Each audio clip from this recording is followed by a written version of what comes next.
ভাই এখন আপনারা সবাই কেমন আছেন? আশা করি সবাই ভালো আছেন। আজকে আপনাদেরকে দেখাবো আসাম অরুণোদয় স্কিম সম্পর্কে। আসাম অরুণোদয় স্কিম কিভাবে অ্যাপ্লাই করবেন। আপনারা যারা এখনও পর্যন্ত অরুণোদয় আসনি লাভ করেননি, অ্যাপ্লাই করেননি, আপনারা কিভাবে অ্যাপ্লাই করবেন আসাম অরুণোদয় স্কিম। আসাম অরুণোদয় আসনি যদি অ্যাপ্লাই করে নেন আর যদি অ্যাপ্রুভ হয়ে যায় তাইলে আপনারা একদম সহজভাবে লাভ করবেন 1200 থেকে 1300 টাকা। আসাম অরুণোদয় স্কিম কাদের জন্য যোগ্য, কারা পারবেন অ্যাপ্লাই করতে, কারা পারবেন না। আসাম অরুণোদয় স্কিম অ্যাপ্লাই করতে কোনগুলো নথির প্রয়োজন পড়বে আপনারা অল প্রসেস দেখতে পাবেন স্টেপ বাই স্টেপ। আপনারা ভিডিওটি না টেনে দেখবেন, ভিডিওটি মনোযোগ সহকারে দেখবেন, তাইলে বুঝতে পারবেন। চলুন আমরা স্টার্ট করি।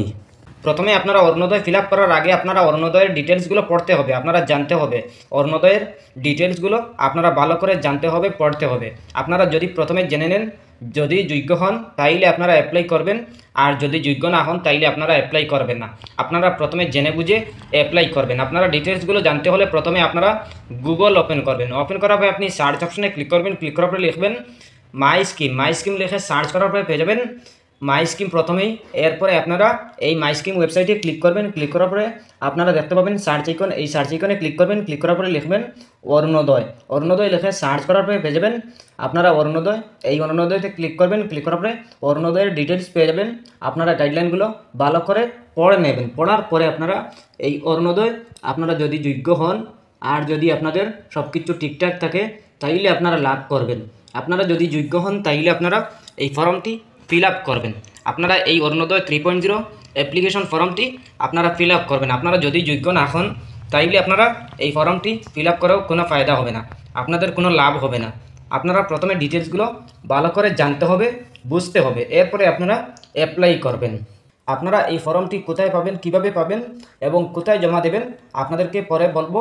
একদম লাস্টে আপনারা প্রথমে জানতে হবে এই ফর্মটি কিভাবে ফিল আপ করবেন। প্রথমে আসে অ্যাপ্লিকেশন ফর্ম, এরপরে আসে অরুণোদয় 3.0, এরপরে আসে রেশন কার্ড নাম্বার। আপনি আপনার রেশন কার্ড নাম্বারটি বসিয়ে দেবেন। Are U N existing beneficiary under Arunoday scheme. আপনি যদি অরুণোদয় স্কিম আগে থেকে পেয়ে থাকেন তাইলে ইয়েসে, আর না হয় নতে আপনি ঠিক দিবেন। এরপরে আপনি আপনার যার নামে আবেদন করবেন তার একটা ফটো লাগিয়ে দেবেন। এরপরে আপনি দেখতে পাবেন ডিস্ট্রিক্ট, আপনি আপনার ডিস্ট্রিক্টের নামটি বসিয়ে দেবেন। এরপরে দেখতে পাবেন LAC, আপনি আপনার লোকসভা আসনের নামটি বসিয়ে দেবেন। এরপরে দেখতে পাবেন অ্যাপ্লিক্যান্ট ডিটেলস, 1 নম্বরে আছে অ্যাপ্লিক্যান্ট ডিটেলস। আপনি আপনার applicant first name, middle name, last name, আপনি আপনার আবেদনকারীর ফার্স্ট, মিডিল, লাস্ট নেম দিয়ে দেবেন। এরপরে আছে CO, WO, DO, আপনি আপনার যেটা হয় এটাই বসিয়ে দেবেন। এরপরে দেখতে পাবেন জেন্ডার, আপনি মেল নাকি ফিমেল এটা সিলেক্ট করে নেবেন। এরপরে দেখতে পাবেন DOB, আপনি আপনার DOB ডেট অফ বার্থ বসিয়ে দেবেন। এরপরে দেখতে পাবেন 2 নম্বরে আছে অ্যাড্রেস ডিটেলস, আপনি আপনার ব্লকের নাম দিবেন। এরপরে দেখতে পাবেন GP বা BCD বা BDC বা ওয়ার্ড, আপনি আপনার GP, BDC, ওয়ার্ড আপনি আপনার যে কোনো একটা বসিয়ে দেবেন। এরপরে দেখতে পাবেন ভিলেজ, আপনি আপনার ভিলেজের গ্রামের নামটি বসিয়ে দেবেন। এরপরে দেখতে পাবেন লোকালিটি, আপনি আপনার লোকালিটি বসিয়ে দেবেন। এরপরে দেখতে পাবেন মোবাইল নাম্বার, আপনি আপনার মোবাইল নাম্বার বসিয়ে দেবেন। এরপরে দেখতে পাবেন পিনকোড, আপনি আপনার পিনকোড নাম্বারটি বসিয়ে দেবেন। এরপরে দেখতে পাবেন হাউস নাম্বার, আপনি আপনার হাউস নাম্বারটি বসিয়ে দেবেন। এরপর দেখতে পাবেন পুলিশ স্টেশন, আপনি আপনার পুলিশ স্টেশন আপনি বসিয়ে দেবেন। বসিয়ে দেওয়ার পরে দেখতে পাবেন 1 নম্বর পেজ কমপ্লিট হয়ে যাবে। 2 নম্বর পেজের 3 নম্বরে আসে priority household please tick widow age plus 45, দিবঞ্জন আনমেরিড ওমেন এজ 45+। এরপরে আছে divorced women age 45+, women AAY beneficiary. এইগুলা আপনি দেখতে পাবেন। এই ধরনের যদি হন তাইলে লাভ করতে পারবেন। এরপরে দেখতে পাবেন 4 নম্বরে আছে bank account details of the applicant, আপনি আপনার প্রথমে ব্যাঙ্ক অ্যাকাউন্ট নাম্বার বসিয়ে দেবেন শুদ্ধ করে। এরপরে দেখতে পাবেন ব্যাঙ্ক নেম, আপনি আপনার ব্যাঙ্কের নামটি বসিয়ে দেবেন। এরপরে দেখতে পাবেন ব্যাঙ্ক ব্রাঞ্চ নেম, আপনি আপনার ব্যাঙ্কের ব্রাঞ্চ নেম বসিয়ে দেবেন। এরপরে দেখতে পাবেন IFSC, আপনি আপনার IFSC কোডটি বসিয়ে দেবেন। এরপরে দেখতে পাবেন ব্যাঙ্ক পাসবুক ফ্রন্ট পেজ, আপনি ইয়েসে টিক দিবেন।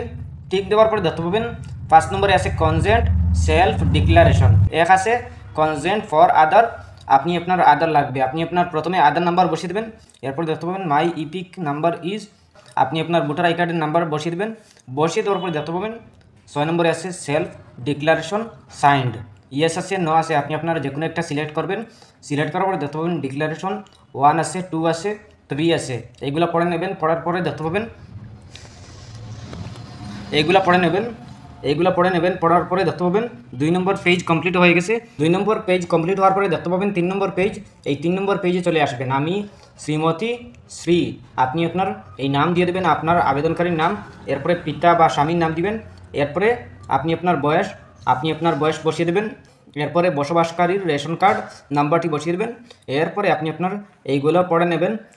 এইগুলা ভালো করে পড়ে নেবেন। পড়ার পরে দেখতে পাবেন হিতাধিকারীর নাম বসিয়ে দেবেন, এরপরে হিতাধিকারীর স্বাক্ষর বসিয়ে দেবেন, সিগনেচার, এরপরে তারিখ, যেই দিন এই ফর্মটি ফিল আপ করবেন এই দিনের ডেটটি বসিয়ে দেবেন, এরপরে স্থান, আপনি আপনার যে জায়গাতে আছেন এই জায়গার নামটি বসিয়ে দেবেন, এরপরে আপনি আপনার এই ফর্মটি আপনি আপনার ভালো করে দেখে নেবেন সঠিক হয়েছে কিনা। যদি সঠিক না হয় ঠিক করে নেবেন।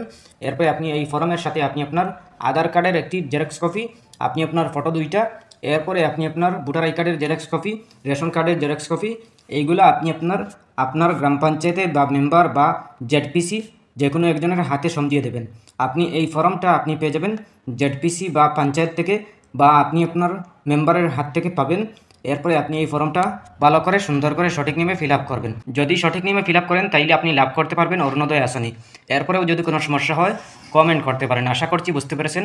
ভালো লাগলে লাইক ও শেয়ার করবেন, চ্যানেলটি সাবস্ক্রাইব করবেন, পেজটি ফলো করবেন। ধন্যবাদ।